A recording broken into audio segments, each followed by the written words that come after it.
भाई वाटतं मग 9 मध्ये आहेत तुम्ही, याच्या आधी 2 काँग्रेसचे नगरसेवक भाजपमध्ये गेले आहेत. काय मुद्दा असणार आहे यावेळी वाटतं मग 9 मध्ये काय? नाही, कसं आहे की ह्या दोघांचाही प्रचार मीच केला होता. तुम्हाला आठवत असेल तर तुम्ही आठवा. त्यांची नावं घेणे इतके ते मोठे नाहीत. त्यांना काँग्रेसने मोठं बनवलं. काँग्रेसच्या मुळे ते नगरसेवक झाले आणि मोठे झाले. काँग्रेसच्या संपूर्ण आयडिओलॉजीचा, काँग्रेसच्या संपूर्ण असलेल्या ताकदीचा उपयोग करून घेऊन इथे काम केलं आणि चोरासारखे पळून गेले. आज सगळे चोर उचक्के हे भाजपमध्ये जातात आहेत स्वतःचं पाप लपवण्यासाठी. हे मी सांगण्याची आवश्यकता नाही, तुम्हालाही माहीत आहे. आणि म्हणून ह्यांची पापं काय आहेत मला माहीत नाही. पण एवढं मात्र नक्की, या वॉर्ड नंबर 9मध्ये इथल्या जनतेशी कमिटमेंट आहे आमची आणि आमच्या काँग्रेसच्या सगळ्या कार्यकर्त्यांची कमिटमेंट आहे. आणि तुम्हाला माहिती आहे की गेली 2 इलेक्शन हे खूप टफ होती आणि ती असताना आम्ही या ठिकाणी आमचे हे निवडून दिले होते, प्रतिनिधी निवडून दिले होते. परंतु त्यांनी फक्त पक्षाशीच गद्दारी केली नाही, इथल्या लोकांशी गद्दारी केलेली आहे. ज्या लोकांनी विश्वासाने त्यांच्यावर विश्वास ठेवून त्यांना निवडून दिलं, त्या जनतेशी, त्या मतदारांशी त्यांनी गद्दारी केलेली आहे. आणि म्हणून लोकसुद्धा चिडलेले आहेत. लोकांना नाही आवडत हे आता असं की फक्त स्वतःच्या स्वार्थासाठी काही वेळ पक्षांचा वापर करून घ्यायचा. आणि आता जो काही सत्तेचा आणि पैशाचा माज हा तुम्ही पाहत आहात, देशभर पाहतात, राज्यामध्ये तर काय सगळीकडे आनंदच आहे सगळा. आणि म्हणून या विरोधामध्ये सदाभाई चव्हाणसारखा एक सच्चा काँग्रेसच्या तिरंग्याचा शिपाई, त्यांना इथे प्रतिनिधित्व दिलेलं स्थानिक आहेत. गेली 50 वर्ष या बोरिवली भागामध्ये, या वॉर्डमध्ये त्यांनी काम केलेलं आहे. याच्या अगोदर भूषण पाटलांनी आमच्या इथून हे केली एक लढाई, जी असमतोल लढाई होती, पण हिंमत दाखवली माझ्या तिरंग्याच्या शिपायांनी. आम्ही सगळ्यांनी ती लढाई लढली. पैसा आणि बाकीचा सगळा जो काय दबाव होता तो काही काळापुरता यशस्वी झाला, हे खरं आहे. परंतु त्यांनी आपली जमीन सोडली नाही, तेही स्थानिक आहेत. आणि म्हणून आज इथल्या जनतेला आपल्याला ऐकणारा, आपल्या मताचा आदर राखणारा प्रतिनिधी पाहिजे आणि तो सदाभाई चव्हाणच असू शकतो, असं आमचं ठाम मत आहे. पाण्याची लाईन तुम्ही देते आमदार असताना पूर्वी पण ते लढले. नाही, लक्ष सगळ्यांचंच असतं आणि असं लक्ष असतानाच आम्ही मागच्या 2 वेळा निवडून आलो. मागच्या वेळेला सुद्धा भाजप आमच्या विरोधात नेहमीच राहते आणि सेना पण आमच्या विरोधात होती, तरी आम्ही जिंकलो होतो की नाही हे सांगा ना तुम्ही, हे सांगा तुम्ही. त्यामुळे ते कोण विरोधात आहेत, काय आहे, हा महत्त्वाचा विषय आहे. परंतु स्थानिक इथला प्रतिनिधी आहे, स्थानिक इथला जवळ हाक मारली तर धावून येणारा प्रतिनिधी आहे. आजही याच्यामध्ये लोकसभेमध्ये जरी पराभव झाला तरी आमचे भूषण पाटील कुठल्याही कामासाठी धावून जातात. त्याच्यासाठी वाट बघावी लागत नाही मंत्र्याची किंवा निवडून आलेल्याची. म्हणून ही आमची कमिटमेंट आहे. मी जे म्हटलं की इथल्या मतदाराची आमची कमिटमेंट आहे. आपल्याला आठवत असेल तर गोराईचा पाण्याचा प्रश्न होता, आठवतं? गोराई गावामधला त्याला निधी कोणी दिला होता तुम्हाला माहिती आहे? भाई जगतापने दिला होता, मी दिला होता.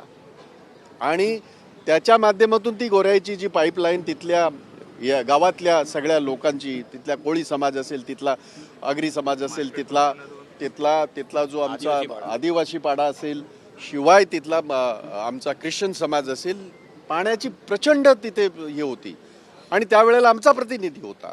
म्हणून मी त्यावेळेला वरच्या सभागृहाचा हे होतो, मुंबई महानगरपालिकेतून मी MLC होतो. त्यामुळे मी माझा फंड दिला होता आणि त्याच्यातनं ते काम झालं होतं. आणि आता ते काम स्वतःच्या नावावर खपवण्याचा प्रयत्न चालला आहे. मी अजून फिरलो नाही, मी आता फिरेन, मी सगळीकडे जाईन. परंतु एवढं मात्र नक्की, ही स्थानिक स्वराज्य संस्थेची निवडणूक आहे. ही खऱ्या अर्थाने लोकांच्या समस्येची निवडणूक आहे. आजची जी काय परिस्थिती, ही बाजूला बघा ना, हे किती महिन्यापासून खोदून ठेवलं आहे, हे काय चाललंय. म्हणजे प्लान काय आहे तुमचा? एकच प्लान जर असेल, 98,000 कोटीच्या ठेवी ह्या गेल्या 2-3 वर्षामध्ये 12,000 कोटी त्यातले काढले, त्या लोकांनी पळवलेत. हा माझा आरोप आहे. हा आरोप आहे. दाखवा बघू कुठे कुठे खर्च केले ते मुंबईकरांचे. तुमच्या बापाचे पैसे आहेत का? कोणाच्या घरातनं आणले का? कोणाच्या बँकेतनं आणले का? नाही ना. त्यामुळे हे जे आता 98,000 कोटीच्या ठेवी आहेत त्याच्यावर ह्यांचा डोळा आहे. आणि तुम्हाला आठवत असेल मुंबई महानगरपालिकेमध्ये कधीही राजकीय पक्षाची बाकीच्या नेत्यांची ऑफिसर नव्हती. मंत्र्याने ऑफिस टाकलंय. तिथे फक्त पक्षाचे रिप्रेझेंटेटिव्ह तिकडे असायचे, विरोधी पक्ष नेता असतील, बाकीच्या पक्षांचे असतील. पण आमदाराचं कुठचं ऑफिस किंवा मंत्र्याचं ऑफिस हे कधीच नव्हतं, जे आता पाहायला मिळतंय. म्हणजेच आपण जसे काय मालक आहोत अख्ख्या मुंबईचे, मुंबईचा मालक कोणच असू शकत नाही. 105 लोकांनी हौतात्म्य पत्करलेलं आहे आणि मुंबई आम्ही मिळवलेली आहे. त्यामुळे या मुंबईकरांचे प्रश्न 9 नंबरमधल्या वॉर्डाच्या स्थानिक प्रश्नांवर सदाबाई चव्हाण इथे आपली भूमिका मांडतील आणि ते निवडून येतील याची मला खात्री आहे. मनसे आणि शिवसेनाचे आज वचननामाचा जाहीर होणार आहे, यावर तुम्ही कसं बघता? तुम्ही कसं बघता त्याच्यावर आहे. आम्हाला कोण काय जाहीरनामा देतो त्याच्याशी आमचा खऱ्या अर्थाने संबंध नाही. प्रत्येक पक्ष आपला जाहीरनामा काढेल, काढू द्या त्यांना. आमचा जाहीरनामा आत्ताच आमच्या अध्यक्षांनी आपल्याला सांगितलं. आज बेस्टमध्ये काय चाललंय, लोकांना जी आवश्यक असलेली सेवा त्याची काय वाताहत केली त्याच्याबद्दल आज त्या बोलतील. मी बोलणं योग्य नाही. आमचा जाहीरनामा बाहेर येईल त्याच्यानंतरच मी बोलू शकेन, कारण ते अध्यक्ष आहेत, त्यांच्या माध्यमातून तो जाहीर झाला पाहिजे. इतर पक्षांनी आपले आपले जाहीरनामे द्यावेत ना. आमचं काय त्याला विरोध असण्याचं कारण नाही. बघू. भाजपवाले आता जे बिनविरोधी निवडून आलेले आहेत, तर असा देखील आरोप होत आहे की अपक्षांना विकत घेतले गेलेले आहेत, त्याबद्दल काय सांगा? नाही, तुम्ही निदान सगळे सिनियर वाटताय आहात. तुमच्या आयुष्यामध्ये कधी असं ऐकलं होतं का हो तुम्ही? म्हणजे मला हे होत जाईल, निवडणुका होत राहतील, बाकी सगळं. पण काय चाललंय लोकशाहीचं? काय लोकशाहीचे धिंडवडे चाललेत. म्हणजे पैशाचा माज एवढा की तुम्ही कुणालाही खरेदी करू शकता. काल मी रायगडमध्ये होतो आणि त्या ठिकाणी मला मुद्दाम सांगावंसं वाटेल, श्रीवर्धन सारख्या अतिशय हे असलेलं प्रसिद्ध असलेलं ते ठिकाण आहे आपलं. दक्षिण काशी म्हणतात त्याला, श्रीवर्धनला. आपल्याला आठवत असेल तिथलं जे हरिहरेश्वरला दक्षिण काशी म्हणतात. म्हणजे आपली काशी या बनारसमध्ये, त्याच्यानंतर दक्षिण काशी म्हणून त्याला मान्यता आहे. त्या ठिकाणी तिथले जे नगराध्यक्ष आहेत ते लोकांनी निवडून दिलं आणि त्यांना गाडी घालून त्यांना हे करण्याचा प्रयत्न झाला होता. अर्थात आम्ही पोहोचलो तिकडे वगैरे सगळं झालं. म्हणून सत्तेचा माज, आपण सत्तेत आहोत म्हणून पोलिसांचा वापर करायचा, यंत्रणेचा वापर करायचा, पैशाचा वापर करायचा. आणि दुर्दैवाने असे काही लोक आहेत जे ह्या सगळ्या आमिषाला बळी पडून ज्या पद्धतीने चाललेलं आहे याला लोकशाही म्हणत नाहीत. तुम्ही लढा त्याच्यामध्ये. तुम्हाला आमचा भूषण लढला ना, आमचा भूषण लढला. इथे परिस्थिती कशी होती तुम्हाला सगळ्यांना माहिती आहे. आमचा भूषण लढला, त्याने त्या यंत्रणेवर, आमच्या देशाच्या संविधानावर, आमच्या देशाच्या निवडणूक प्रक्रियेवर आमचा विश्वास आहे. लढला आम्हाला अपयश आलं पण आम्ही थांबलो नाही. अशा पद्धतीने लोकांना विकत घ्यायचं आणि हे सगळं पाप हे फक्त आणि फक्त भारत जलाओ पार्टी, भाजपच करू शकते. याच्यापेक्षा दुसरं कोणीही करू शकत नाही. आणि त्याच्या विरोधात आम्ही लढतोय. सदाबाई लढणार, जिंकणार, हॅट्रिक करणार.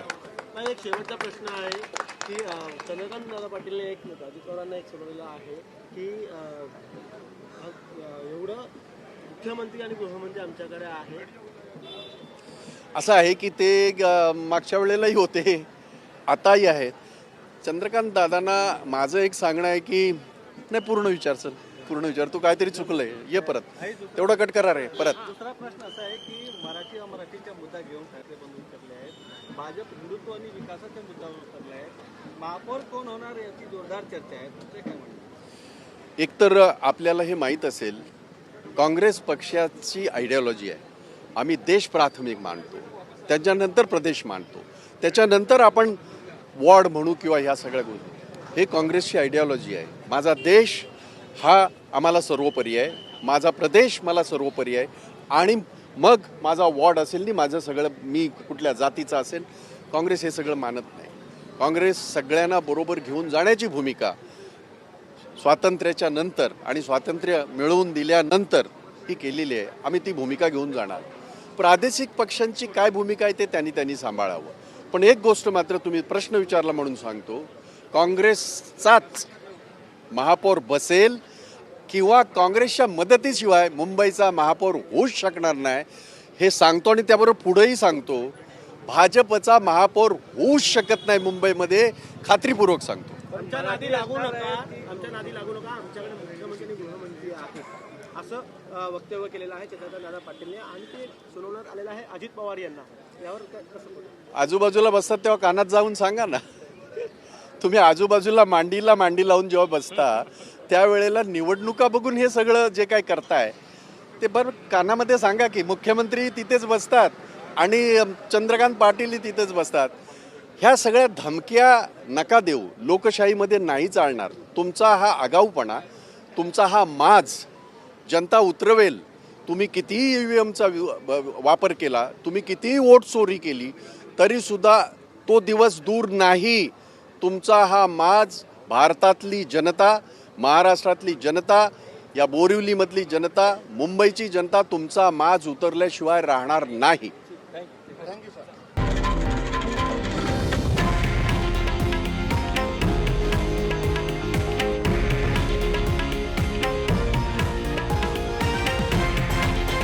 हे आहे देशातील नंबर 1 न्यूज नेटवर्क आणि आपण पाहत आहात TV9 मराठी, एकमेव.